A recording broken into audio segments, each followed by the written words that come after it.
bangun hampang teh gitu. Deui jawab eta antara urang jeung Allah. Mantap kita pakuran ku urang kayang jadi jelema luhur, lain zikirna, zikir mah gampang.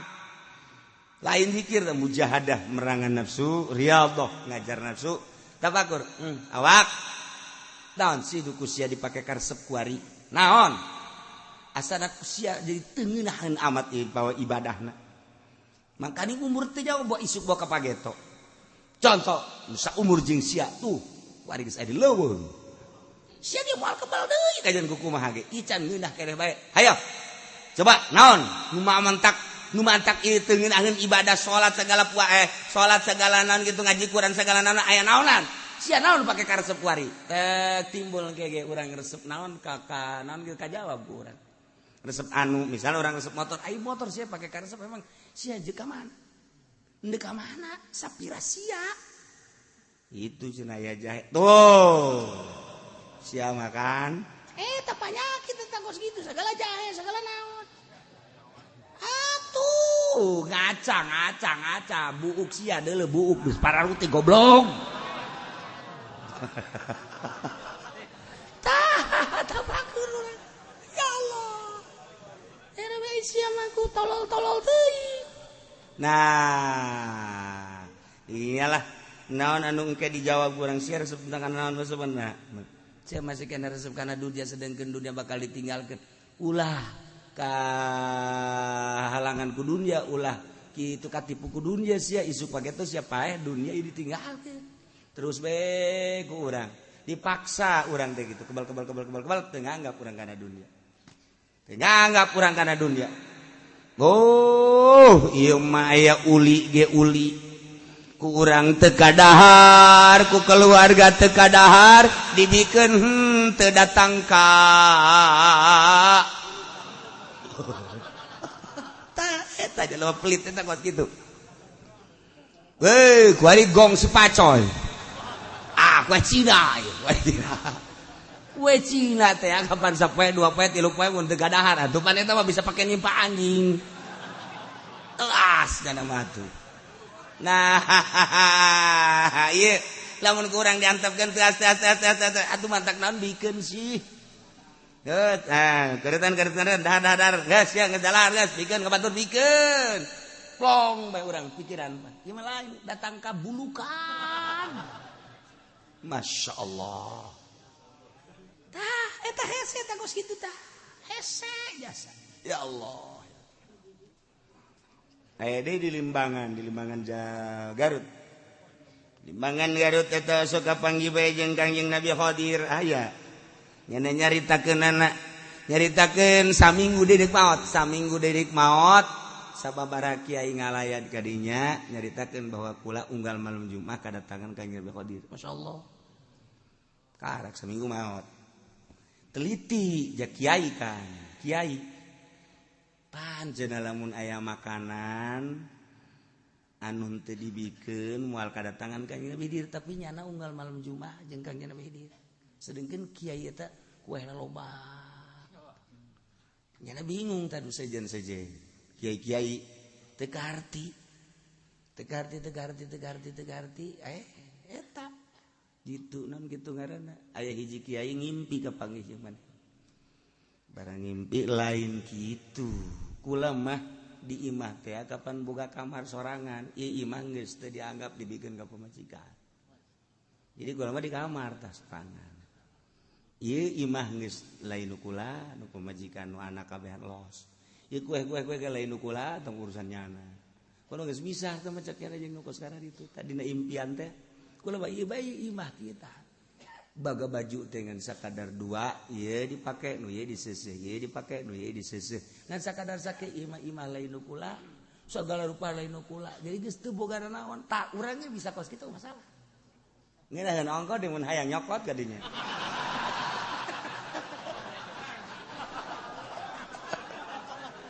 mau datang atuh sia ya Allah di urang di Tangerang di Tangerang nu sok kapanggih jeung Kangjeng Nabi Khadir aya.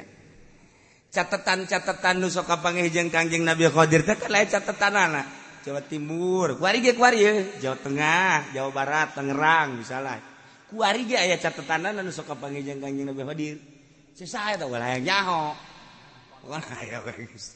Tah eta aya kacat duduk kapanggih di Mekah, nu kapanggih di urang, anu bisa nambah iraha bae hayangna ari henteu ditambah henteu datang. Tapi lamun hayang kapanggih bisa. Eta kan aya catatan-catatanna di jelema-jelema tertentu. Kitulah seputar ahli-ahli Allah Subhanahu wa taala. Nah iyalah jelema nu mukmin kamil wa mimma razaqnahum yunfikun teu hook harta dinapakahkeun di jalan Allah lantaran teu ngarasa nu nyana. Naon bae ieu harta nu datang ka nyana titipan ti Allah lain nu kula geus gampangeun jasa lamun endek ditasarufkeun teh gampang. Ulaika humul mu'minuna haqqan. Nah ieu jelema nu kasipatan bima dzukira kudu tadi teh hiji jelema anu sieun ka Allah, nomor kadua anu ikhlas, nomor katilu nu tawakal bagian batin, nomor kaopat da anu salat bae anu salat teh salat hakikat, nomor kalimana anu teu hok-hok nambahkeun hartana. Iyalah humul mu'minuna haqqan. Iyalah jelema-jelema nu mukmin kalawan nyata imanna. Urang mah kan iman teh bisa dinyatakeun ku ari urang. Teu bisa dinyatakeun, guluang galeong. Mendak Syekh Fudal bin Iyad ditanya, ari iman anu nyata kos kumaha? Sok aya nyaho Syekh Fudal bin Iyad. Henteu kula mah hayang nyaho be. Ieu ayat ieu humul mu'minuna haqqan mukmin anu hak mah. Mukmin anu hak mah bari kieu nya ye.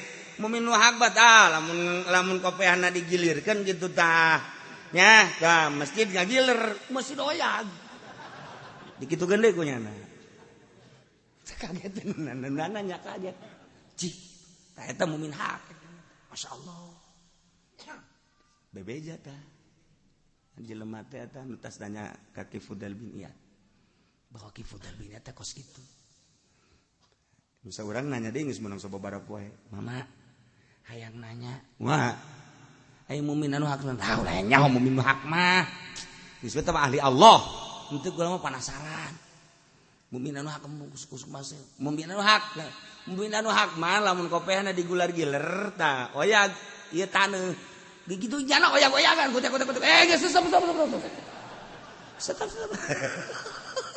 eta mukmin hak yakin babarieu asa ngaditu sidit. Jadi mukmin hak mah geus kun fayakun Allah dibikeun ka nya. Deuk hayang naon? Deukeut. Hayang ka Mekah dideukeutkeun set lengkah. Masyaallah kari. Deuk hayang duit daun cokot. Deuk hayang kumaha deuk hayang sayangan nya anak embu urang mah pan gua loba ka hayang mah tak teu dibere ku Allah. Aing geus bunga naon. Satung-tung loba ka hayang atuh kitu bae henteu. Wari barang berapa wali Allah mak ji na naon make raribut cenah di Indonesia wali Allah maka segitu naon raribut atuh jak kabeh ke nang Allah ye kariman nah naon penting mah hayu ibadah tuh ka Allah kitu kan wali Allah mah endeu kumaha ge kajian teh urang lamun nyaritakeun jeung wali Allah mah hese sebab naon sebabnya nama ngagunakeun teh ruh ai ruh mah kapan atuh endeu kumaha ge bisa bae. Urang kuari sholat di majelis bisa, sholat di masjid bisa, sholat di musola bisa. Kebeneran urang nyaba ye ke Jakarta. Kebeneran urang dek sholat di Mancek, gong si Pacoy. Urang nyaba ka ditu. Saya mau sholat. Oh nggak ada tempat, ada juga itu kelenteng. Antum sholat di kelenteng gak masalah. Jangan sholat mah iya. Sholat Allahu Akbar di kelenteng urang. Sing hade bae gong si Pacoy na hudang. Nah. Jadi makin luhur teh makin bebas, makin teu bermasalah. Dik naon teh gak masalahkeun, ai urang bae ulah nyaritakeun batur. Eta mah urusan batur, urang bae kuari mah geus datang ka mana ibadah ka Allah. Nah, kos kitulah jelema ngan eta kan hese hayang datang ka dinya teh urang mah kababawa ku pikiran-pikiran luar. Urang mah kababawa ku pikiran luar mantap ketika salat teh arasup ka dieu. pikiran politik, pikiran ekonomi, pikiran budaya asup. Allahu Akbar lain salat. Aya golkaran di jero ieu. Allahu Akbar beres. Nailah mu'min haqqo. Ya nenu bener bila syakin lahum darajatun inda rabbihim. Lahum tetap ke para mukmin anu jelas anu hak bogaan pangkat di sorga. Inda rabbihim munggu pangeran di sorga nage atuh lain deui. Boga pangkat teh hartina darajat anu beda jeung nu sejen nomor kahiji ke mursalin, nomor kadua ke nabiin, nomor katilu iyalah jelema-jelema nu ngabogaan darajatun inda rabbihim 100 derajat bedana jeung jelema biasa. 100 derajat bedana ye. Mi'atu darajah urang lamun aya dina mukmin hak jeung nu sejen 100 derajat. Sadarajatna diukur kieu sadarajat teh ku gede-gedena eta darajat andai kata bumi jeung langit diasupkeun ka derajat nu eta asup kabeh. Sedangkeun nya nama 100 derajat. Geus hese garitakeunana. Masyaallah kunaon eta ku hese-hesena ikhlas. Ku hese-hesena hayang jadi mukmin haqqo. Ku hese-hesena innamal mu'minuna alladzina idza dzukirallahu wajilat qulubuhum. Seja anu ngageter-geter sieun ka Allah sehingga besi salah mana jelemana. Seja anu ikhlas teh mana? Seja anu tawakal tu Allah teh mana? Anu alladzina yuqimuna shalah anu salat hakikat nu mana? Anu wa mimma razaqnahum yunfikun. Iyalah nu 100 derajat bedana. Masyaallah. Wa maghfiratun jeung pangampura. Geus jelas atuh tamah manehanan lamah engke di dituna ditambahan deui warizqun karim. Ieu ne kasenangan anu pohara fil jannati di sorga. Ieu teh geus lain kasenangan dahar nginum jeung awewe lain. Lain ieu warizqun karim teh. Ukuran urang rizqun karim dahar nginum sagala aya. Urang mah kan ka sorga ge ka sorga ya urang mah hayalana eta. Si hayang ka sorga hayang emang di sorga mah dahar meunang. Sagala rupa bidadari ge 73 ge jepret teh weh sakumaha karet burung. Urang hayalana eta. Hayalana teh eta sebab pikiran urang mah datang ka dinya. Ieu mah lain rizqun karim teh kenikmatan ruhani.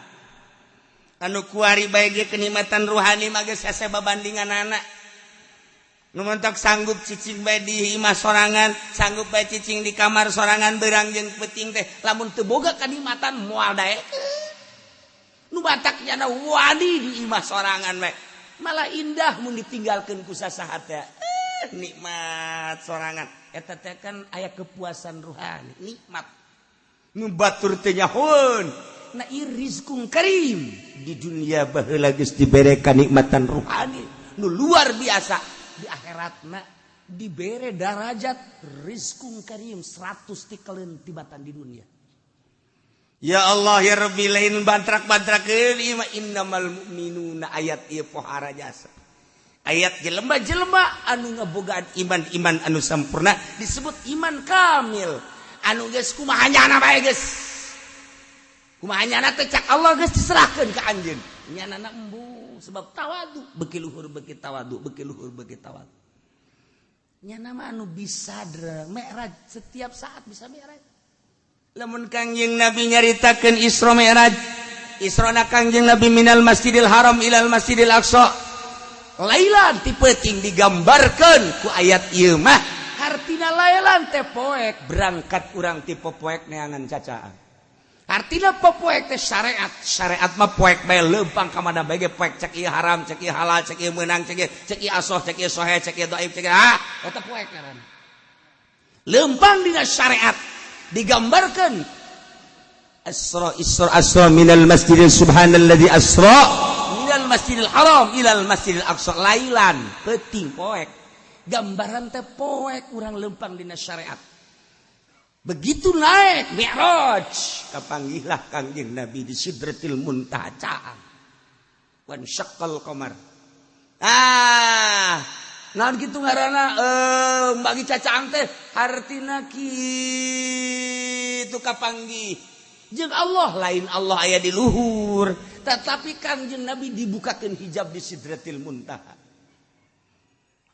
ieu teh Mi'raj turun Kangjeng Nabi set epang di alam nu ieu atuh lain sebab atuh lamun di alam nu ieu mah ti Masjidil Haram ka Masjidil Aqsa sabaraha jaman sabaraha poe sabaraha bulanan aju naik ka luhur udah pake naon ulang alik mana ulang alik lain alam nu ieu nah lamun Kangjeng Nabi kos kitu atuh urang ge bisa ialah alladzina yuqimunas shalah jelema nu salatna mi'raj ka Allah nu mantap hasil mi'raj teh salat hasil mi'raj teh salat dengan salat urang bisa mi'raj ka Allah salat urang teh nu salat nu bener bisa mi'raj ka Allah carana awak urang mah ieu mah buatan Allah tina taneuh di jero awak urang aya ruh di jero awak urang aya kolbu di kolbu aya Allah toapkeun roh urang gerageh di kolbu urang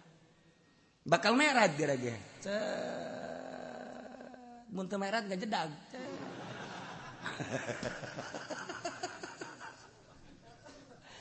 seperti gitulah ahli-ahli Allah eta mah secara global lah seperti eta praktekna tetep bae kudu boga guru teu bisa dipraktekkeun kitu bae teu bisa sebab naon sebab cara narik napasna cara pereumna cara ngahadirkeunana lamun encan mujahadah encan riyadhah jeung encan zikir tafakur moal bisa padahal ayat mah geus aya di urang tanda-tandana geus aya di urangan meraktekkeunana kudu boga guru ngaranna ieu lah guru mursyid ngan ieu mah keur carita alladzina yuqimunas shalah jelema nu salatna salat hakikat artina salat hakikat mi'raj teh kapanggih jeung Allah Kangjeng Nabi mi'raj kapanggih jeung Allah urang salat kapanggih jeung Allah pan urang mah salat kapanggihna jeung motor mah lulu di dieu ieu motor mobil eta onam deureus pasigana elektronik eta jeung urang Karawang ieu mamanya salat kapanggih jeung itil teu beres atuh salat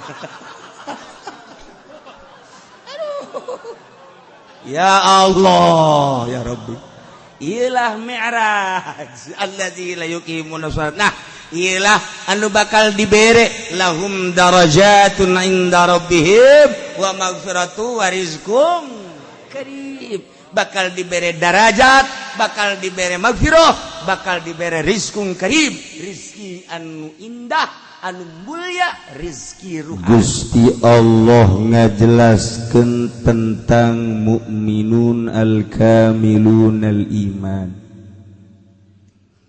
jelema nu sampurna imanna urang ge iman ngan iman urang mah bisa disebutkeun can sampurna sebab iman nu sampurna mah ieu bagian anu patali jeung batin tilu bagian nu patali jeung zahir 2 5 lamun geus kasifatan kunu 5 ieu zahir jeung batin karat mukminna mukmin kamil lamun encan kos kieu mah encan mukmin kamil mukmin biasa bae sakumaha bahasa Sidina Hasan cek anjeunna lamun kula ditanya tentang iman atau iman lagi cek bae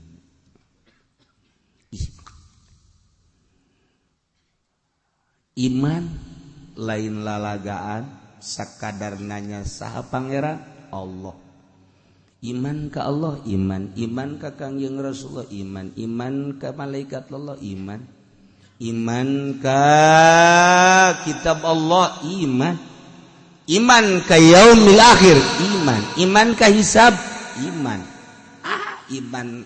eta mah kabeh tapi lamun imanna ditanya tentang iman anu sampurna mukmin kamil nu patali jeung ayat innamal mu'minuna alladzina idza dzukirallahu wajilat qulubuhum wallahu a'lam. Masyaallah. Nutilu nu patali kana batin teh nomer kahiji sieun ka Allah. Sieun we ka Allah teh sieun. Sieun ka Allah teh artina sieun ka ancaman Allah. Indamal mu'minuna teu aya lian jelema nu mukmin nu sampurna imanna alladzina idza dzukirallahu wajilat qulubuhum. Sieun dek ngalengkah teh sieun beusi aya dina bebendu Allah. Dek cukal-cekal teh sieun beusi aya dina bebendu Allah. Dek dula-deuleu teh sieun beusi aya dina bebendu Allah. Dek dunga denge teh sieun beusi aya dina bebendu Allah lantaran salah denge, salah deuleu, salah kecap Allah ngancam. Sieun. Mana coba kuari samadis nu sekarang itu. Hayu. Urang ngajakeun ngaji ge main HP, Pan. Kontreng. Geus teh sieun dibendu ku Allah. Geus teh sieun. Keluar di majelis, atuh geus mulai. Mata celi geus eueuh filteran urang mah berarti kan teu sieun ka Allah sakadar iman ka Allah, iman anu biasa lumrah awam ngaranna, tetapi anu bener-bener ngerenyed hatena beusi salah lengkah, salah kecap, salah denge, salah deuleu, lantaran salah deuleu, salah denge, salah kecap Allah ngabendu kulantaran embung biasa dibendu ku Allah. Wajilat qulubuhum sieun ka Allah mana jelemana. Iyalah khasyah. Nomor kedua, wa idza tuliyat alaihim ayatuhu zadatuhum imana. Di mana dibacakeun ayatna nambahan gede iman nu mantak manehana tambah gede iman teh lantaran ngadengekeun kalam Allah dengan penuh kesadaran jeung ikhlas. Nikmat. Urang lamun ngadengekeun ayat Allah aya dina sadar jeung ikhlas. Lain deui lamun urang ku Allah dibere misalnya ya dibere ku Allah trek ngadengekeun nu maca Quran teh lain makhraj lain sora nu kadenge ku urang teh kok ngeunaheun jeung kadengena teh okos lain dikuceuli kumaha bae kadenge eta kos kitu mah geus hese nyaritakeun sebab tama perasaan-perasaan jelema anu dibere ku Allah. Hanya jelema-jelema nu dibere ku Allah eta lah nu bisa nyaritakeun ge sekedar nyaritakeun ge ala kadar sebab moal kahartieun. Sebab nyaritakeun tentang urusan karomah eta teh bingung neuk nyaritakeunana ge. Moal daekeun nya nyaritakeun sebab moal kaharti. Jeung moal aya nu bisa nyaritakeun lamun jelema nu encan dibere. Sekan kos kitu. Moal bisa nyaritakeun tentang Allah lamun lain ahli Allah moal bisa nyaritakeun embungeun nyaritakeun tentang Allah anu aslina sebab naon sebab moal kaharti hartina asli teh hakikat hese.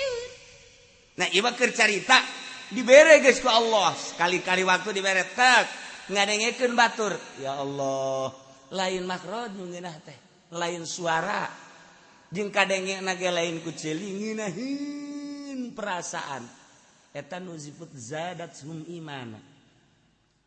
Geus eta mendek salah ge teh deuk salah makhrajna suara jore geus lain ukuran sora, lain ukuran makhraj.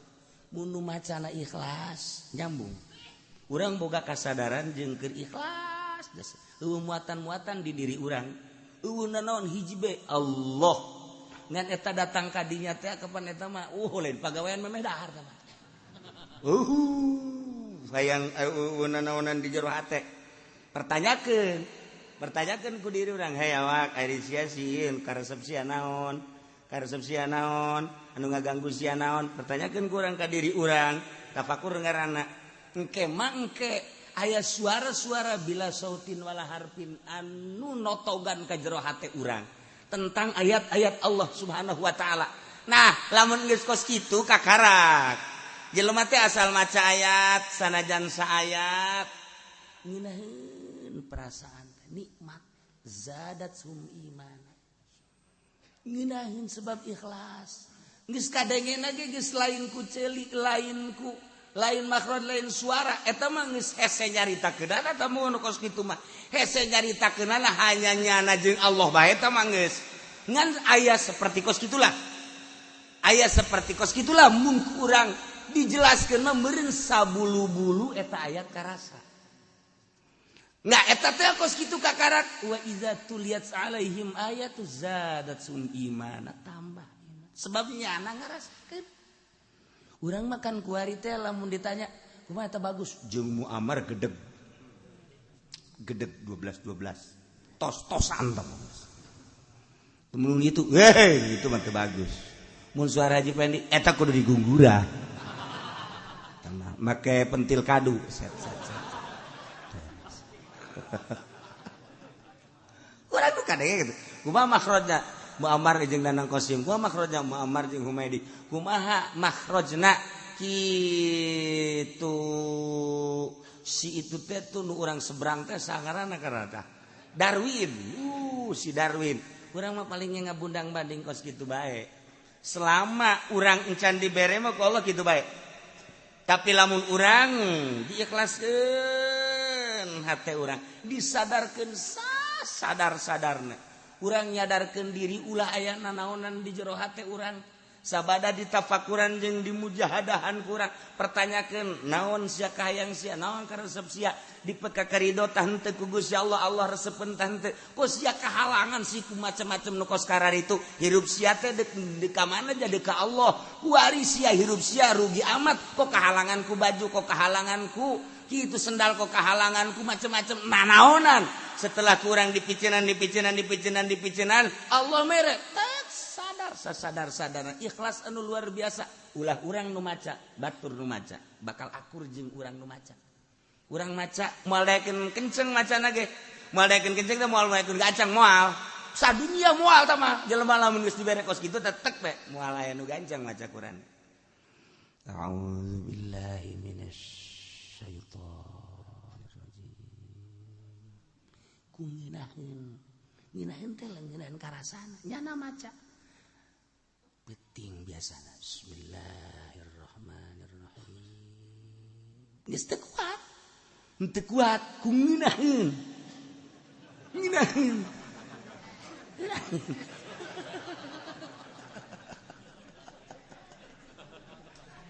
gitu lah siapa juga anggel bae kan beda dah paling indah mah malah ngadengekeun batur teh ngeunaheun lamun aya batur nu maca masyaallah sebab urang teu sanggup ngucapkeun nya urang ngucap nyebut Allah ge teu kuat ngeunaheun urang maca sholawat ge ngeunaheun hese tah nyaritakeun ngeunaheun maca sholawat nyaritakeun zikir ngeunaheun eta urusan hese sebab tama penemuan masing-masing.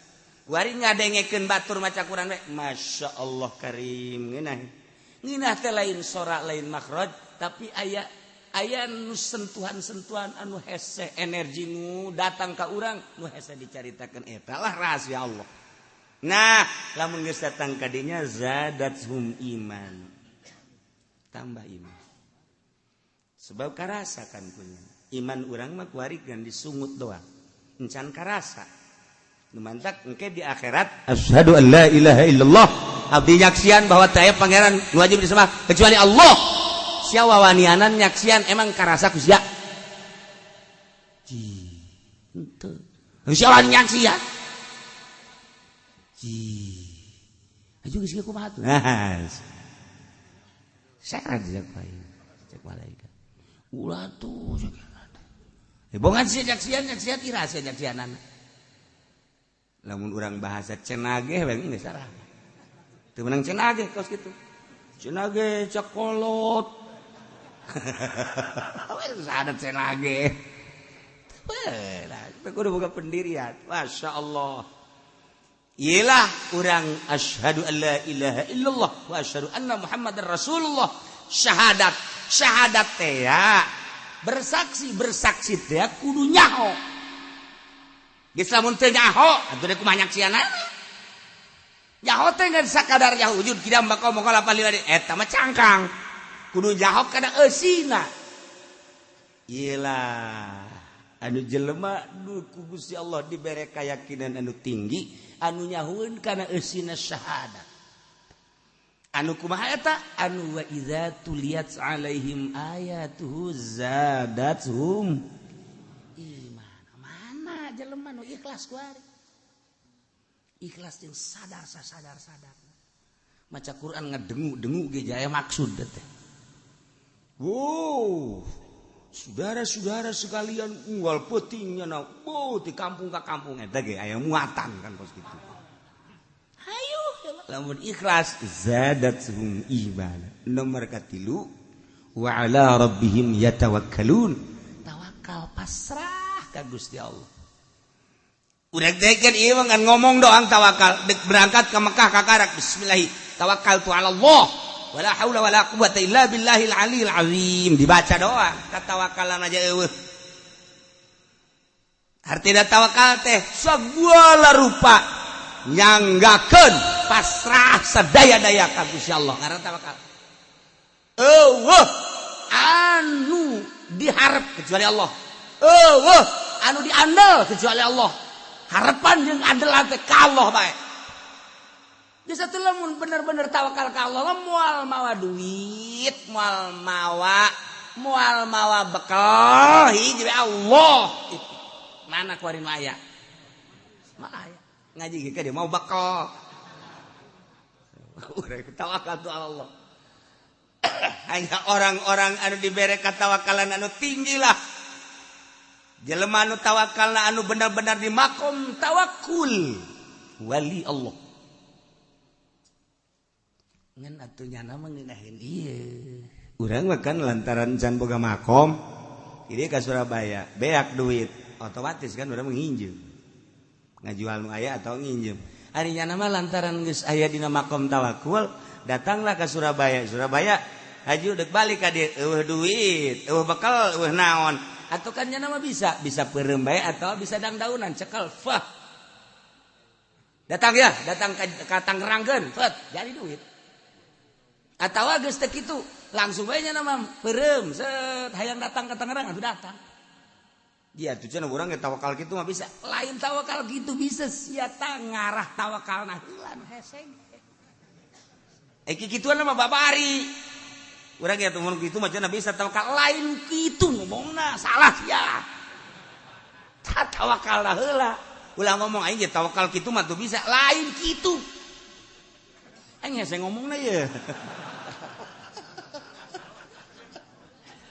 Atuh makanan dibere kitu ge teh geus tawakal teh. Ki Ahmad ka Surabaya. Hiji kumpul jeung Bung Karno jeung Seba. Balik ka dieu. Duaan nya dek balikan naik kereta. Dek saurang teh dek naik naon mobil apa kereta? Mana jeung balik artis eueuh sakena. Enggeus eueuh kieu kunaon gampang nyokot ditangkal ka dong-dong teh. Bacaan fut jadilah duit. Jang sakadar ti Surabaya ka dieu teh ka Jakarta aya duit. Wah, lamun Haji Pendi kos kitu mal dagang karung. Atuh geus dangdaunan di rorodan punyana.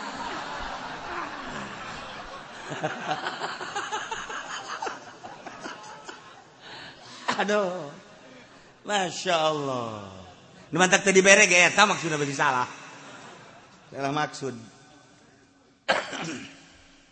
Tuh, tawakal ke Allah. Urang makan tawakal na teh kana sangu bisa seubeuh urang mah lantaran dahar. Geus urang tatagenan seubeuh kana dahar. Sanajan eta adalah adat satungtung urang teu dirobah tatagenan eta moal jadi wali. Mau jadi wali moal eta kudu dirobah ku urang. Khariqun lil adat. Urang teh kudu ngabedah adat tu tata dina mun teh mah teu dahar, lapar. Kuari mah dirobah ku urang, ulah dahar. Hayang coba. Hayang coba lamun urang terus bae dahar bae dahar mal-mal jadi wali moal.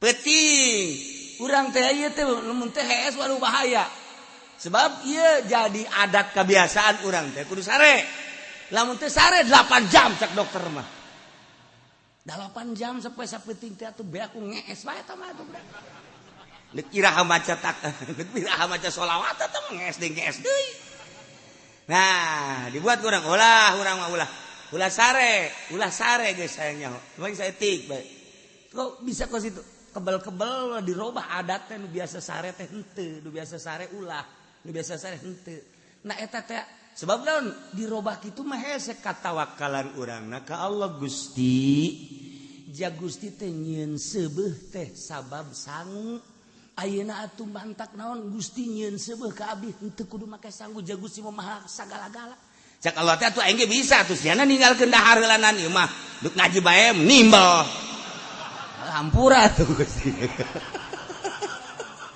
Orang sewakan komunikasi teh jeung Allah teh. Siana aing mah kan nuturkeun sia cak Allah. Aing maha kawasa, tapi aing nuturkeun sia kan bab ikhtiarna kan aing mere ka sia. Kan di sia. Kege eueuh ikhtiar sia. Nah, urang komunikasi sakan jeung Allah. Mulai ku urang lalaunan dileungitkeun adat dahar. Terus ja beneran orang sia dibere ku Allah. Dileungitkeun kurang adat sare aing mere kakuatan ka sia sebab eta mah adat tapi sia da heula kudu usaha ayo usaha urang sapoe 2 poe 3 poe tuh bener-bener urang geus muringis ka belah dieuna set jaba beneran sia dideulekeun ku Allah teh sebulan 2 bulan 3 bulan bener dibere kuat tek teh sare ge kuat asal nonton TV bae Tuh beres deh baik. Tuh, urang usaha. Nah, lamun geus dibalikeun ku urang. Kuari mah urang teh geus ninggalkeun dahar dina waktu-waktuna geus eueuh. Berarti kan geus khariqun lil adat. Urang usaha ngebedah adat. Nu biasa sare henteu, nu biasa make baju nu bagus teh cumplang-campling jeung sajabana. Tapi kan sing hade lamun guruan lantaran kos kitu teh teu bisa ditiru-tiru. Boga maksud-maksud tertentu. Ulah asal cumplang-campling wae. Maksudnya sia naon cumplang-campling aing hayang jadi wali. Teu beres da kos kitu. Nah, kuari geus bisa. Geus berbeda kan. Kuari berbeda. Mana? Ih, deuk dahar nya nama kuat bae. Dek nginum kuat baik nginum keur henteu masalah dahar keur henteu masalah sare-sare keur henteu masalah jadi sare jeung teu sare bangunna akur bae dibere kakuatan ku Allah seperti kos kitu geus lamun geus kos kitu alamna berarti beda jeung urang nyana sebab alam urang mah alam dahar alam nginum kudu di waktu-waktu nu jelas mun teu dahar teu kuat bisa kiceup bae.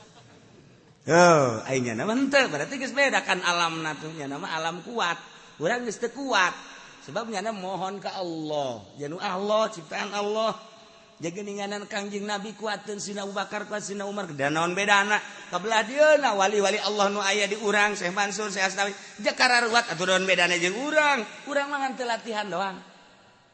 Latih ku urang tek kuat beda alamna. Geus kulantaran beda alam, urang teh kuari mah bersih.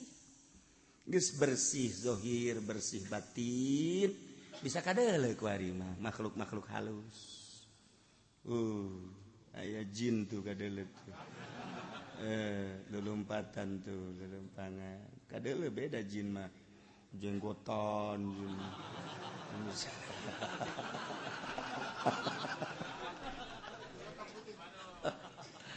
Bisa kapanggih jeung makhluk-makhluk halus, bisa jeung arwah-arwah, ieu keur carita. Nah, iyalah tawakal. Masyaallah.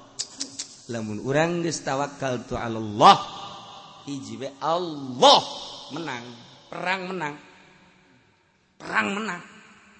Nu sok dicaritakeun sering teh jelema greget jasa tangkal kayu anu osok disembah bae.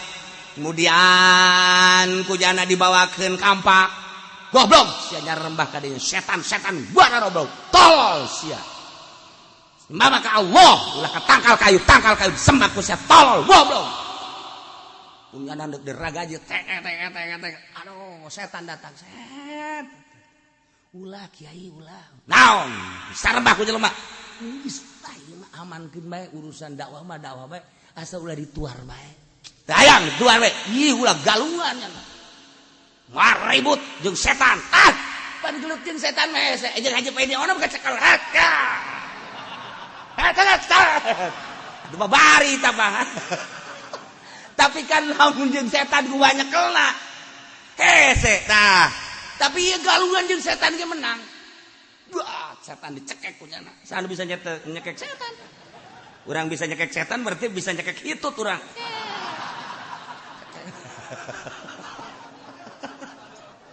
Dicekek setan, ampun, jeung setan ampun. Ampun sia, ampun. Geus kieu bae jeung setan amankeun gula. Ajo. Geus gula mah geus pokona mah amankeun. Hitungan ke dibere bonus dihanapeun anggel kecokot duit sampai 5 dirham sakitu bae geus. Bener sia? Bener sia ya? Bener, kula mah moal jalir tiang ieu moal kula masa ulah dipaehan. Geus aman atuh awas ya nya. Lamun eueuh duit 5 dirham cekek ke wae. Di dulu bener isuna aya aja bener ieu setan. Sapoe 2 poe 3 poe 4 poe kali 5 poe eueuh. Ngan 4 poe doang kuat dah kali 5 poe goblok setan sia. Tuar deui ku aing sia tangkal. Tuar ku aing sia tangkal. Bawakeun ragaji deui. Kongsreng goblok sia. Di sembahan bae tuar sia ku aing. Datang deui setan. Ulah dituar. Kajian kuku mah dakwah mah dakwah ulah dituar. Teu bisa. Bohongan. Jalir janji sia aing. Naon? 5 dirham mana? Oh, ulah dituar ulah gelut teuy jeung setan, gelut. Wah, gelut. Eleh kiai. Kiai eleh. Waduh, anu tatadina jotosanana mantap ge. Kuari geus bisa ngajotos kiai.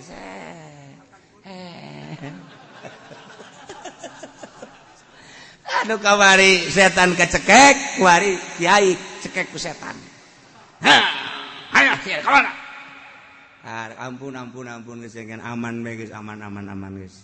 Geus kula mah penting mah ulah dicekek, kajeun teh geus asal aman bae, kajeun teu dibere duit ya. Awas ya cek setan teh sekali-sekali deui zakai. So, kunaon da? Motif nu pertama nu mantak menang lillahi taala ikhlas. Motif nu kadua nu mantak eleh 5 dirham.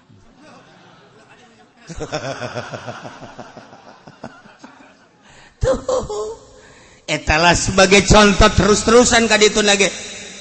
Urang dek ibadah ka Allah teh nu mantak berat mata, berat celi, berat hudang, aya bang baluh nur di luar ikhlas. Tuh. Di luar ikhlas tapi lamun geus ikhlas, hudang jam sabaraha bae, salat teh sabaraha rakaat bae, ngeunah ieu lah tawakal tu Allah. Allah bagian kol bagian batin tilu. Nomor kahiji khosyah, nomor kedua ikhlas, nomor katilu tawakkal tu ala Allah. Bagian anu zahir 2 ieu. Alladzina yuqimuna shalah. Mukmin anu sampurna teh nyaeta jelema anu selalu ngadirikeun salat.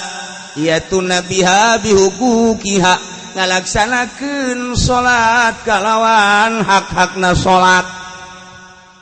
Urang ge osok salat osok. Kadeuleu malah gegedena mah hayang kadeuleu. Kajeun Allah mah nya nama gaib ieu. Gaib ieu mah nu penting mah ieu bae jelema tatangga supaya neuleu. Bodoh ka masjid ge dak heuy. Ayo ka masjid ayo.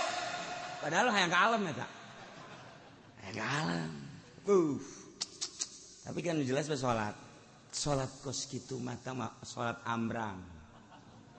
Ambrang teh lain salat, ambrang salat.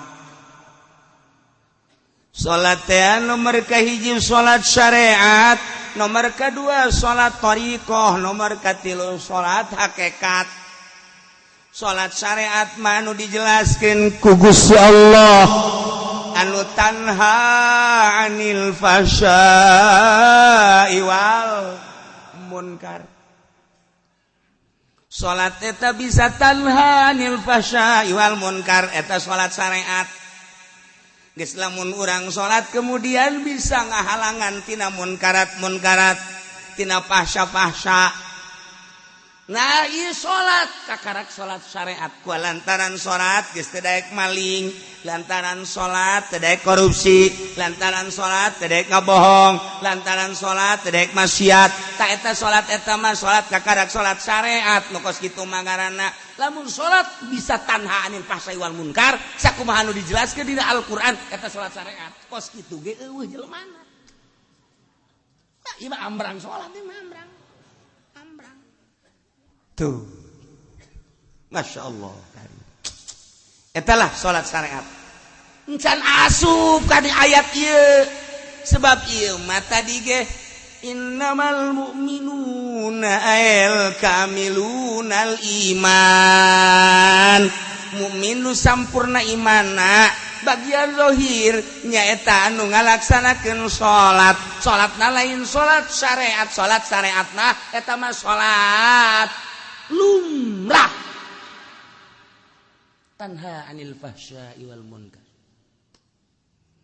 Salat aya deui salat teh salat thariqah. Salat thariqah mah ku ari geus mulai make perasaan-perasaan salat yatuna biha bihuquqiha, ngalaksanakeun salat kalawan hak-hakna salat. Tadi teh hak salat teh syarat jeung rukunna dilaksanakeun anu engke kadituna teh bakal tanha 'anil fahsya'i wal munkar. Kuari mah make perasaan salat eta ngahadirkeun rasa neuleuh ka Allah, ngahadirkeun rasa dideuleukeun ku Allah, ngahadirkeun rasa ngadenge ka Allah, dihadirkeun rasa didengekeun ku Gusti Allah. Nu jelas mah ngahadirkeun kudrat iradat Allah jeung hayat jeung samakna. Urang teh setiap gerak moal kaluar tina kudrat iradat Allah. Geus satu urang nangtung urang teh kudrat iradat Allah, ruku urang kudrat iradat Allah. Tidak urang kudrat iradat Allah, sujud urang kudrat iradat Allah. Tapi eta kudrat iradat Allah teh karasa ku urang, dihadirkeun ku urang kudrat iradat Allah geus liwat tina tanha 'anil fahsya'i wal munkar. Kuari mah geus dihadirkeun kudrat iradat. Apa aya anu robah di luar kudrat iradat? Mal aya. Apa aya nu cicing di luar kudrat iradat? Allah. Mal aya. Berarti pada hakikatna kabeh robah jeung cicing langit bumi kabeh saantero teu kaluar tidak kudrat iradat Allah. Nah, kulantaran ieu teh kudrat iradat Allah, urang teh kuari keur salat. Aya dina kudrat iradat dikudratkeun jeung diiradatkeun ku Allah salat. Gusti. Loba nu gagah. Gusti loba nu sugih. Gusti loba nu harebat nu paling tertepit teh dikudrat diiradatkeun ku Gusti salat. Abdi mah ieu masyaallah sakieu ayana, beuki rendah, beuki tawadu. Tapi bagi karasa kudrat iradat Allah.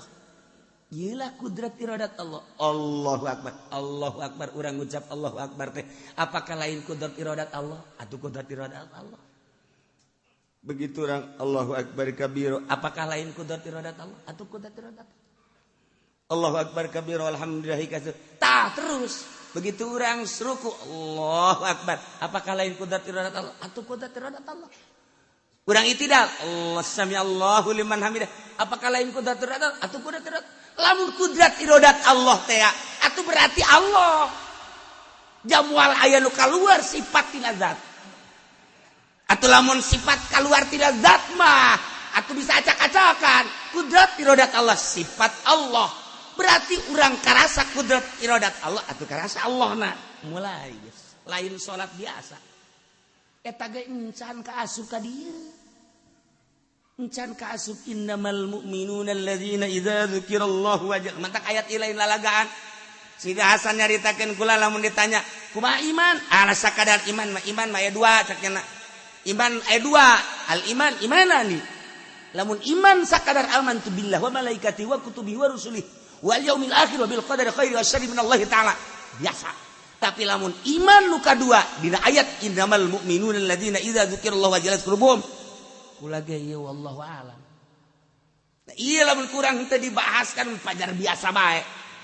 Gorenganan lain lalaga. Encan datang tah. salat nu model kos kitu ge can datang atuh komo salat. Salat nu kumaha atuh? Salat anu geus eueuh irodat. Urang teh geus eueuh irodat. Jadi berarti eueuh irodat mah kos langlayangan. Langlayangan kan teu boga irodat dikenyedkeun teh kunu mentangna. Kenyedkeun, set, ngaler, set, ngidul, set, naik, set, turun, set. Urang seakan-akan langlayangan. Allahu Akbar teh lain urang. Ai tadi makan karasa kudrat irodat Allah. Ai kudrat irodat Allah teh kapan beureun sifat Allah. Ai sifat Allah teh beureun Allah. Aya di urang Allah teh. Wah, geus mulai ngakal. Tah, ieu geus ngabahasakeun anak kan. Kuari mah geus aya. Tadi makan ngahadirkeun perjalanan korekat kuari geus aya. Geus eueuh. Nanaon ja nu aya ngan Allah da. Allahu Akbar. Geus salat ge nya mah geus teu aya waktuna. Lantaran eta geus datang ka dinya mah bakal natea zaman hiji bae beurang peuting. Tempat hiji bae wahdaniyah fil zaman, wahdaniyah fil makan. Ya eta mah perputaran matahari atuh aya beurang jeung peuting ge. Aya beurang, aya peuting, kapanon poe. Dari kapanon poe di luhur beurang, dari kapanon poe di hadap peuting. Ja zaman lama ieu keneh. Ieu keneh ya, nu ku urang kuari keur dicicingan teh. Beurang, atuh panon poe na bae di luhur. Urang cicing we di dieu. Panon poe ka handap, atuh urang di dieu bae we. Sok geura diuk bae urang di dieu. Datang ka isukan, datang ka isukna deui. Nu berputer mah ngan panon poe doang. Atuh neuk naon ka babawa ku panon poe urang? Deuk naon ka babawa ku panon poe? Heuy. Ngampi, kunaon? Magrib. Kabawa ku panon poe kan berarti. Kabawa ku panon poe, eta mah kos kitu mah eta mah jang budak orok. Orok eta mah kos kitu mah ibadah. Masih kene aya kos kituan orok. Lantaran eta mah kabawa ku panon poe. Kalau babawa ku waktu. Nu bantak wali mah eueuh waktuna salat teh disebut salat daim, terus-terusan ya. Nya nama salat teh terus-terusan. Itu cenah waktu makruh, ulah nyaritakeun waktu makruh. Nya mah geus eueuh pikiran ke mukrah makruh. Terus bae cenah mah salat. Tah. Lamun jelema alladzina yuqimuna shalah anu ngalaksanakeun salat terus-terusan yatuna biha bihuquqiha anu ngalaksanakeun salat kalawan hak-hakna salat geus puguh syaratna jeung rukunna wari tarik perasaan-perasaanana melalui ayat nakli wari dibere ku Allah perasaan datang ka perasaan blok ya Allah nikmat amat aya di dinya. Idza wasala abdu biha summiya arifan billah asal geus datang ka dinya disebut ma'rifat ka Allah. Allahu nurus samawati wal ardh masalun nurihi kamishkatin fiha misbah al misbahu fi zujajah az-zujajatu kanha kaukabun durri yuqadu min syajaratin mubarakatin zaitunatin la syarqiyyati wala gharbiyah. Nah, seakan-akan ilmu makrifat eta di jero kacana aya kacaan deui, di jerona aya palitna hurung tapi eueuh minyakan ngagenyai ka mana-mana. Nah, di awak urang teh aya makrifat. Seakan-akan dibungkus ku awak teh dibungkus deui. Kunaon kitu ngaranna daging dibungkus aya dina kolbu teh sonu bariun sagede ke lain kolbuna di jero eta teh aya makrifatan ngagenyai ka mana-mana teh geus jana aya di dinya ngeunah nikmat geus sakeun geus ka Allah antak sok dicontokeun ari eta Syekh Khalil Bangkalan ketika nyana salat di Tuban di maguruna ketika guruna teh pas magrib nusok dicaritakeun Allahu Akbar nyana seserian bae ngajalakatak datang ka kaget guruna teh kunaon ieu budak seserian bae beres salat siapa tadi yang ketawa bejakeun eta seserian bae nyana seserian ngeganggu kamu ini gitu lantaran dicarekan baik. Kenapa kamu ketawa-ketawa? Nyana ngomong, saya bagaimana nggak ketawanya? Emang? Atuh di hati guru katanya di sini ada nasinya banyak di sini. Horenganan eta teh guru teh ya lapar hayang dahar. Nah, kababawa sholat tuh lamun Syekh Ahmad ya Syekh Ahmad adina Imam Ghazali bunga makmum ka Imam Ghazali datang ke BB ja Imam Ghazali ka mana akhirnya dipanggil kapan adina sanggeus dipanggil cak adina Imam Ghazali mak atuh deuk kumaha abdi ngamakmumna ka Ghazali lantaran di jero hatena aya getihan tanyakeun Ghazali emang aya getihan masyaallah orang adi geus leuwih hebat kula teh keur ngaijtihad babhen manhead bagetih eta kadeuleuh kan Masya Allah, etalah sholat jelema ahli ma'rifat batak jana mah atuh kadang-kadang ngamakmum kadang-kadang tilok jarang lolobana mah jarang mantak di lembur usrok ka masjid eta buat teuing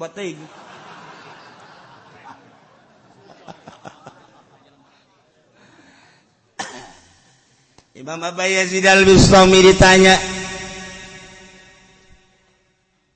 minaina anta takulu wa tashrabu di mana anjeun dahar jeung nginum sedengkeun anjeun mah kapan laka sabak teu usaha teu naon dijawab ku Imam Abi Yazid al-Bustami min haitsu yarzuquhullahul ba'udah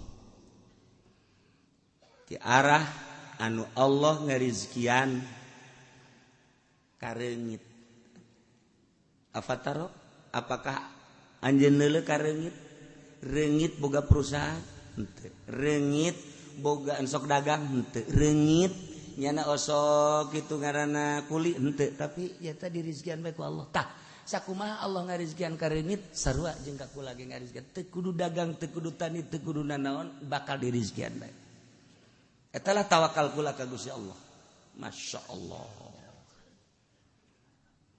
menang 2 poe salat ngamakmum Allahu akbar ngamakmum biasa wali ge nggak makmum oh masalah kan sah nggak makmum orang wali kan lain wali sah solu khalfa fajirin wa birrin salat bareng kabeh tak tukangen jelema anu fajir jelema anu birrin bagus sah bae oh masalah lamun kuat ngan kulantaran biasa da teu kuat urang sebab perbedaanna jauh jarang nyana nggak makmum biasa Allah beres nggak makmum imam nanya Masya Allah mama ditanya deh min aina takulu atas sebuah kasabalat ai mama di mana ieu dahar jeung nginum sedengkeun teu kasaban mama Masya Allah cik Imam Abu Yazid dani geus tungguan heula sakedeung aing deuk salat heula qada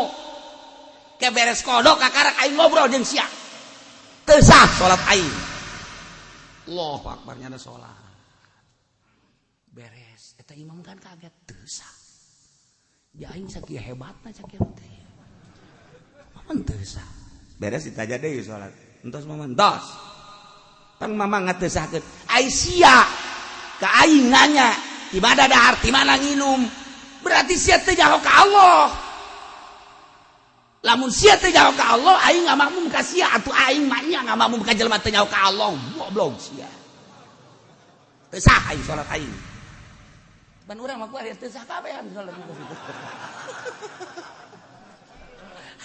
imam lagi waduh PNS magani budak lamun teu boga ijazah mah teh teu dahar oh tah mah geus jararo kudu dirampe tah mah kos kitu mah imam tah Imam Abu Yazid al-Bustami kos kitu goblok aing. Sia nanyakeun di mana dahar di mana nginum aing teu kasab berarti sia teu nyoka pangeran. Manya aing ngamakmum ka jelema nu teu nyoka pangeran teu sah salat aing. Kodok sia. Kan bener eta ngomong. Oh kos salah tapi bener kos bener tapi salah. Nu jelas ba ahli Allah. Eta lah pangkat kamal. Nah jelema-jelema nu geus sampurna dina keimananana salat bakal berbeda sebab naon moal karasa capek salatna indah jeung nikmat sebab lain nyana aya energi anu ku Allah dibikeun dibere ka jana sehingga urang nu neuleukeun nyana nu kaget. Salat itu pula. Masya Allah kudu dices bareng ieu mah. Allahu Akbar. Allahu Akbar. Lain nyana nu salat. Perasaanana dibawa. Geus dibawa ku perasaan nu lain perasaan urang. Eta lah nu hese dicaritakeun. Geus tabanya nama jam sabaraha we. Penting salat sadaek nanya Allahu Akbar eueuh kacape. Allahu Akbar biasa beurang biasa. Eueuh kacape sebab eta perasaanana lain perasaan urang kieu. Itu lamun perasaan urang nu ieu mah atuh sarua jeung urang atuh capek. Salat duha 8 rakaat bae geus meungsang mangsing. Meungsang mangsing guys aing mah moal 8 poe isuk mah. Mah kunaon? Paregol. 4 lah aing isuk mah. Turun. 4 pegel keneh 2 lah. Jadi henteu ka dituna. Sebab urang masa ngan urang mah hayu bae terus. Hayu bae engke ge dibere ieu ku Allah. Engke ge dibere set lamun urang terus bae. Ngan ulah ngarep-ngarep dibere eta mah rahasia Allah. Eta mah rahasia Allah, aya nu dibere aya nu henteu, aya nu dibere aya nu henteu. Ngan ketika dibere urang ge bisa kaget, oh ya Allah ya Rabbi, bere kuat sih. Dibere hampang sih, dibere tenang sih, dibere tentrem sih, dibere plong. Mun dicaritakeun memeureunanan hese nyaritakeunana lantaran aya perasaan-perasaan anu di luar perasaan nu biasa. Iyalah jelema anu terus salatna anu salat hakikat. Anu salat hakikatna disebut salat daim, anu geus ngarasakeun nikmatna salat. Jadi salat eta ngeunaheun sakumaha Kangjeng Nabi nyaritakeun bahwa salat eta nikmatna luar biasa. Ngeunaheun salat ialah alladzina yuqimuna shalah. Wa mimma razaqnahum yunfiqun. Mukmin anu sampurna teh nomor kalimana bagian zahir yunfiquna mimma razaqnakum nyana mekeunan merean nganapakahkeun harta-hartana anu menang pamere Allah di jalan Allah fi taatillah lantaran teu ngarasa boga dirina jaya manu aya di leungeun teh ngan sakadar dilewatkeun ku Gusti Allah. Geus atuh ieu lewatna melalui leungeunnya teh berarti seakan-akan ieu harta teh titah dibangunkeun, titah dibikeunan lain urang diempok-empok pake nikmatan ngeuneunahan hartana teu eureun-eureun terus bae dibikeunan. Ieulah mukmin anu sampurna. Geus eueuh pijelema lainana tuh hese. Urang mah kuari mah mun kakak urang boga mobil, urang henteu. Aju urang nginjem ka kakak teh. Sia emang ka mana? Cak kakak teh. Ibu gua di ka Bogor. Naon? Iya ya perlu heula ngolotan. Lah kieu bae lah daripada make mobil mah geus ka Tenggor beusi naon tah ongkosna bae eta teh min jumlah ti pelit eta kos kitu. Pelit eta kos. Daekan keneh mere ongkos daripada mobilna. Pelit eta kos kitu. Eta deureuskeun eta memere. Aya geus teh kudu make mobil kakak. Kakak mah geus bae ala kadar teh mere rokok bae. Aduh. Geus teh mah. Pohara. Jauh teh ka mukmin kamil, jauh. Di antarana jelema anu moal kapanggih jeung Kangjeng Nabi Qadir teh di mana ya harta nu ngarenggen di imah datang ka isuk moal kapanggih jeung Kangjeng Nabi Qadir alaihi salam. Lamun aya harta ngarenggen di imah urang teu dibagikeun eta teh halang tina kapanggih jeung Kangjeng Nabi Qadir alaihi salam. Jadi lamun hayang kapanggih jeung Kangjeng Nabi Qadir ulah aya nu direnggenkeun deuk sare beakeun kabeh. Tuh.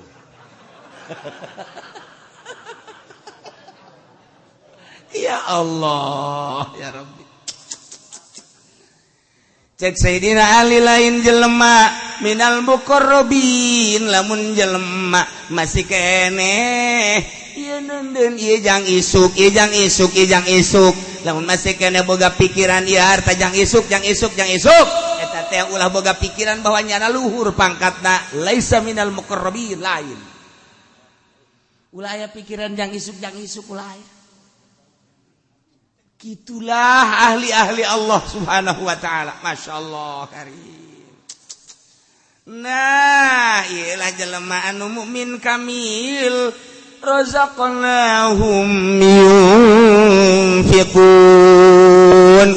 yunfikun mimma razaqnahum selalu nganapakakeun harta-harta anu meunang pamere Allah dinapakahkeun fi taatillah dina jalan Allah Subhanahu wa ta'ala. Urang keur boga tuh masjid bangun urang, tuh majlis bangun, tuh pondok bangun, fakir miskin kemudian yatim piatu hayo terus jalan-jalan kurang bagus hayo geus teu kudu ngadaguan ti bupati geus pokona mah kurang we jalan-jalan cai ayo tet kena rapi yunfikun fi taatillah taat Allah engke ge dibere rasa ku Allah nikmat geus teu nganggap perhatikan kana harta urang teh nu mantak embung ngabangun jalan cai embung ngabangun jalan embung ngabangun musola embung ngabangun masjid eta teh hook ka harta berarti urang memiliki ka harta eta lah hijab antara urang jeung Allah ku harta eta lamun tah ini henteu ngomong namanya tuh bangun hampang teh gitu da hijab eta antara urang jeung Allah mantak kita pakuran ku urang kayang jadi jelema luhur lain zikirna zikir mah gampang lain zikir mujahadah merangan nafsu riyadhah ngajar nafsu tafakur awak naon si duku sia dipake karesep kuari naon asana sia jadi teu ngeunaheun amat ieu bawa ibadahna makanya umur teh jauh bawa isuk bawa kapageto contoh nusa umur jeung sia tuh kuari geus aya di leuweung sia ge moal kebal deui kajian kukumaha ge ican ngeunah keneh bae hayo coba naon nu mantak ieu teu ngeunaheun ibadah salat segala salat segala naon kitu ngaji Quran segala naon aya naonan sia naon pake karesep kuari timbul ge urang resep naon ka naon kitu kajawab urang resep anu misal orang resep motor ai motor sia pake karesep memang sia jeung ka mana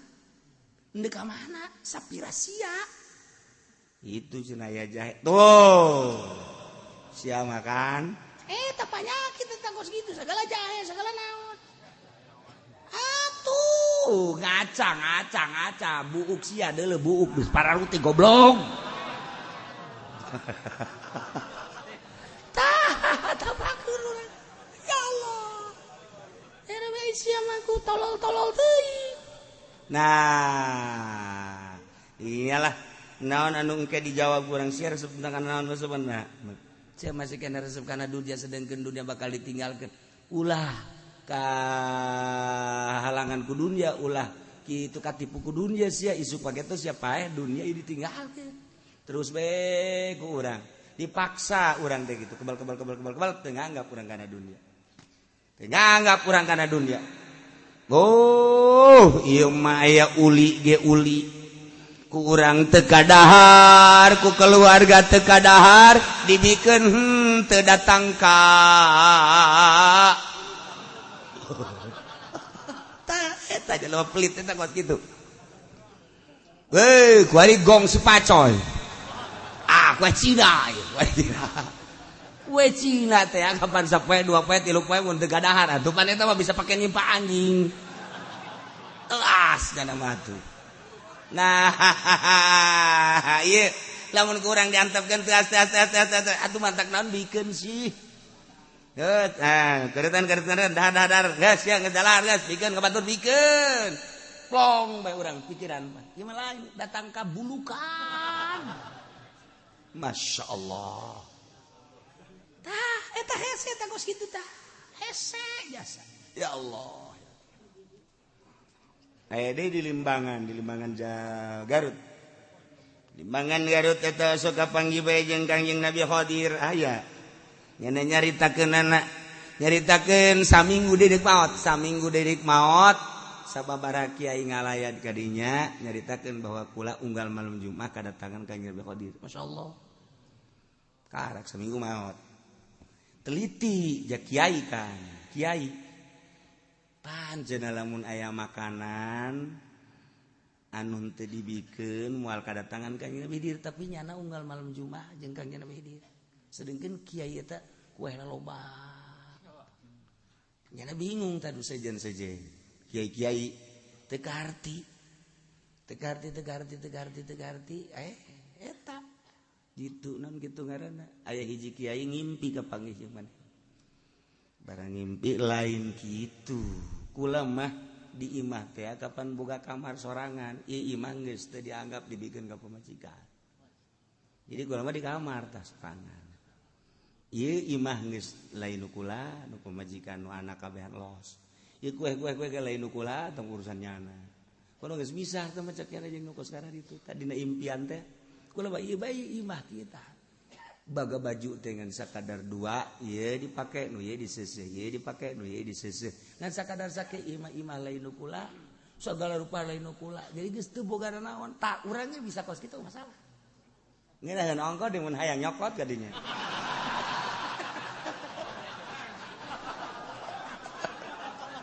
Oh, mau datang atuh sia.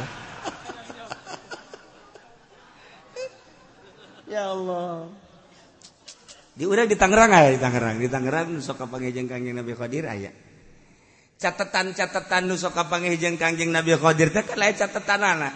Jawa Timur, kuari ge kuari Jawa Tengah, Jawa Barat, Tangerang misalnya. Kuari ge aya catatanana nu sok kapanggih Kangjeng Nabi Qadir. Sasae tah ulah hayang nyaho. Wah aya geus. Tah eta aya kacat duduk kapanggih di Mekah, nu kapanggih di urang, anu bisa nambah iraha bae hayangna ari henteu ditambah henteu datang. Tapi lamun hayang kapanggih bisa. Eta kan aya catatan-catatanna di jelema-jelema tertentu. Kitulah seputar ahli-ahli Allah Subhanahu wa taala. Nah iyalah jelema nu mukmin kamil wa mimma razaqnahum yunfiqun teu hook harta dinapakahkeun di jalan Allah lantaran teu ngarasa nu nyana. Naon bae ieu harta nu datang ka nyana titipan ti Allah lain nu kula. Geus gampangeun jasa. Lamun endek ditasarufkeun teh gampang. Ulaika humul mu'minuna haqqan. Na ieu jelema nu kasipatan bima dzukira.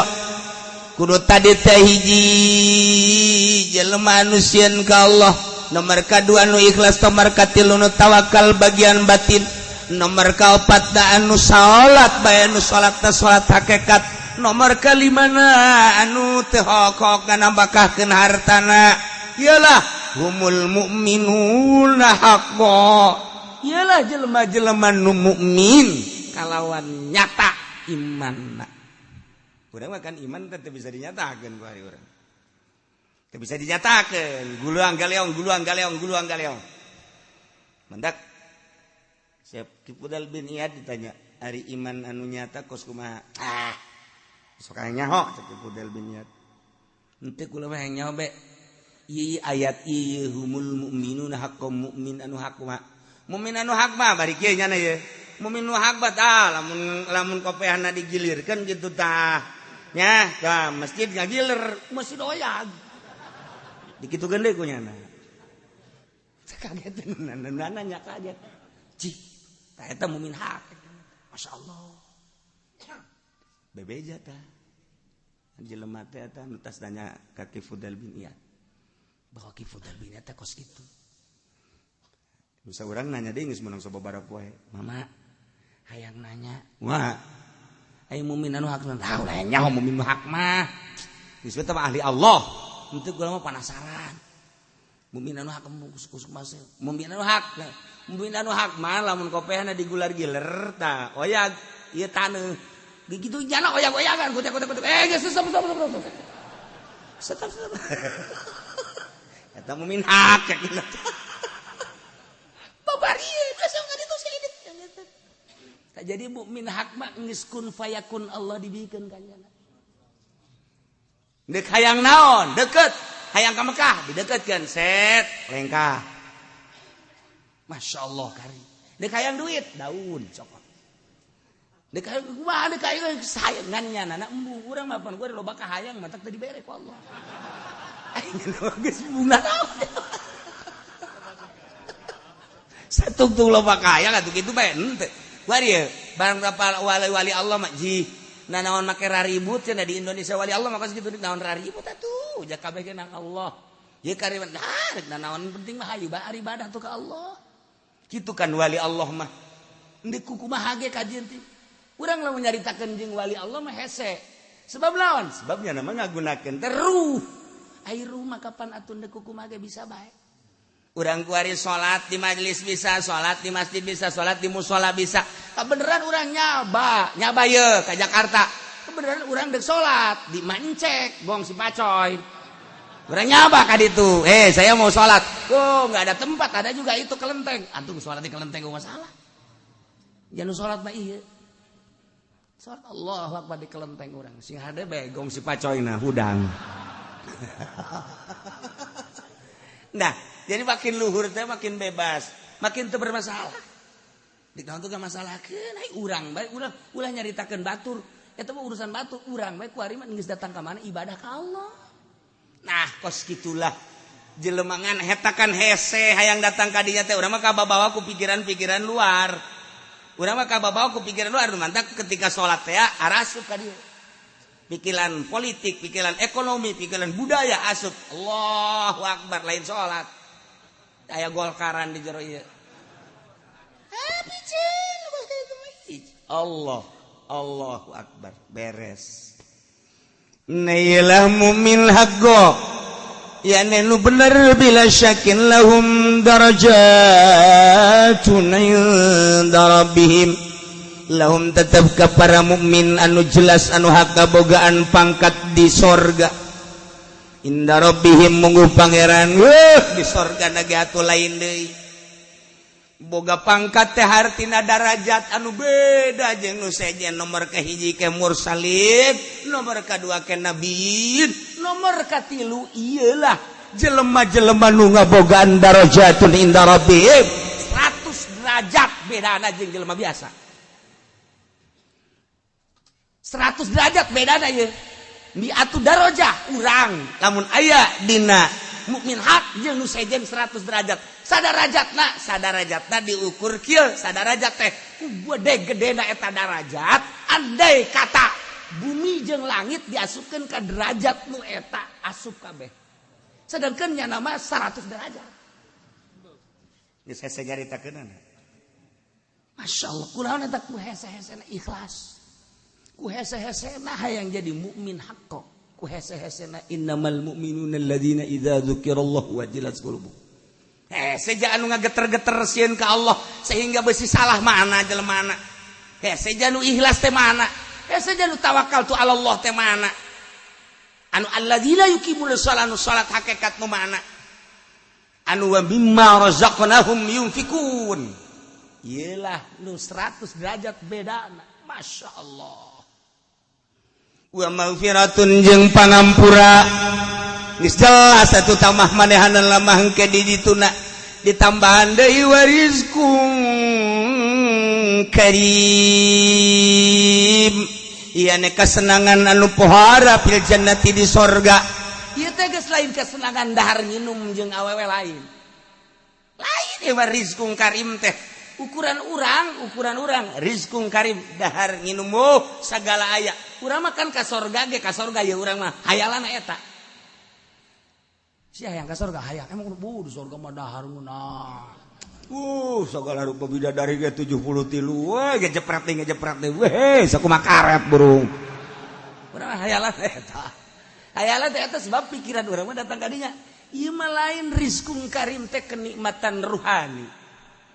Anu kuari bae ge kenikmatan ruhani mah geus hese babandinganana. Nu mentok sanggup cicing bae di imah sorangan, sanggup bae cicing di kamar sorangan beurang jeung peuting teh lamun teu boga kanikmatan moal daekeun. Nu batak nyana wani di imah sorangan bae. malah indah mun ditinggalkeun ku sasaha teh nikmat sorangan eta teh kan aya kepuasan rohani nikmat nu batur teh nyahoun na ieu rizqun karim di dunia baheula geus dibere kanikmatan rohani nu luar biasa di akhiratna dibere darajat rizqun karim 100 tikaleun tibatan di dunia.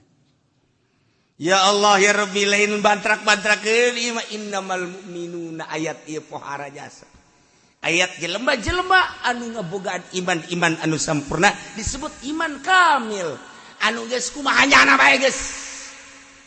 Kumaha nyana teh cak Allah geus diserahkeun ka anjeun. Nyanana embu sebab tawadu, beuki luhur beuki tawadu, beuki luhur beuki tawadu. Nyana mah anu bisa mi'raj setiap saat bisa mi'raj. Lamun Kangjeng Nabi nyaritakeun Isra Mi'raj, Israna Kangjeng Nabi minal Masjidil Haram ilal Masjidil Aqsa. Lailan ti peuting digambarkeun ku ayat ieu mah hartina lailan teh poek berangkat urang ti popoek neangan cacaan. Artina popoek teh syariat mah poek bae leumpang ka mana bae ge poek cek ieu haram, cek ieu halal, cek ieu meunang, cek ieu asoh, cek ieu sahih, cek ieu dhaif, cek eta poek ngaranna. Leumpang dina syariat digambarkan asra minal masjidil subhanalladzi asra minal masjidil haram ilal masjidil aqsa lailan peuting poek gambaran teh poek urang leumpang dina syariat begitu naik mi'raj kapanggihlah Kangjeng Nabi di Sidratil Muntaha wan syaqqal qamar naon kitu ngaranna bagi cacaang teh hartina kitu kapanggih jeung Allah lain Allah aya di luhur tetapi Kangjeng Nabi dibukakeun hijab di Sidratil Muntaha ieu teh mi'raj turun Kangjeng Nabi set epang di alam nu ieu atuh lain sebab atuh lamun di alam nu ieu mah ti Masjidil Haram ka Masjidil Aqsa sabaraha jameun sabaraha poe sabaraha bulaneun aju naik ka luhur udah pake naon ulang alik mana ulang alik lain alam nu ieu nah lamun Kangjeng Nabi kos kitu atuh urang ge bisa ialah alladzina yuqimunas shalah jelema nu salatna mi'raj ka Allah nu mantap hasil mi'raj teh salat hasil mi'raj teh salat dengan salat urang bisa mi'raj ka Allah salat urang teh nu salat nu bener bisa mi'raj ka Allah carana awak urang mah ieu mah buatan Allah tina taneuh di jero awak urang aya ruh di jero awak urang aya kolbu di kolbu aya Allah toapkeun roh urang gerage di kolbu urang bakal mi'raj gerage mun teu mi'raj ngajedag